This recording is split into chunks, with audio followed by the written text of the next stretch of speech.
ሰላም እንዴት ናችሁ? እቺን ማቴሪያል አወቃቻት? ፋሻ ትባላለች።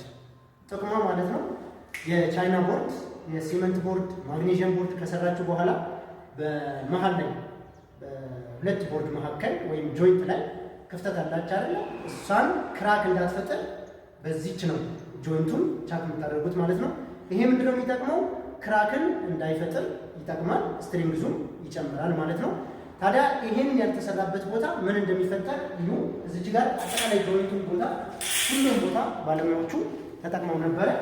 ግን ጆይንት ያልተጠቀሙበት ይሄን ጆይንት ላይ ፋሽን ያልተጠቀሙበት ቦታ ምን እንደተፈጠረ ላሳያችሁ። እዚህ ጋር ይሄው ልክ እንደዚች ይሄን ኮለን ነበረ። በባለፈው በለቀኩላችሁ ቪዲዮ እንደነገርኳችሁ እዚህ ጋር ኮለን ነበረ። ስለዚህ ይሄን ኮለንና እዚህ ጋር ያለቀበት ቦርዱን ያለቀበት ቦታ ፋሻ ለመጠቀማቸው ክራኩን በዚህ መልኩ ከላይ እስከታች ስንጥቅ ብላለች ማለት ነው። ስለዚህ አሁን ምን አደርጋለሁ? እዚች ጋር ያው ቻኩን አንስቼ በፋሻ ይሰራል ማለት ነው።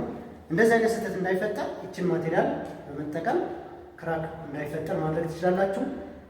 መጨረሻ ደግሞ እችን ፋሻ ተጠቅመው እንዴት እንደሰሩ ወይም ደግሞ ቻክ ሲያደርጉ እንዴት እንደሚጠቀሙ እስከ መጨረሻ በማየት ላይክ፣ ፎሎ፣ ሼር አድርጉ።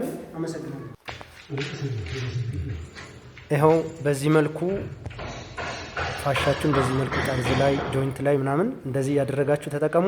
እወዳችኋለሁ። ላይክ አድርጉ፣ ፎሎ ያደረጋችሁ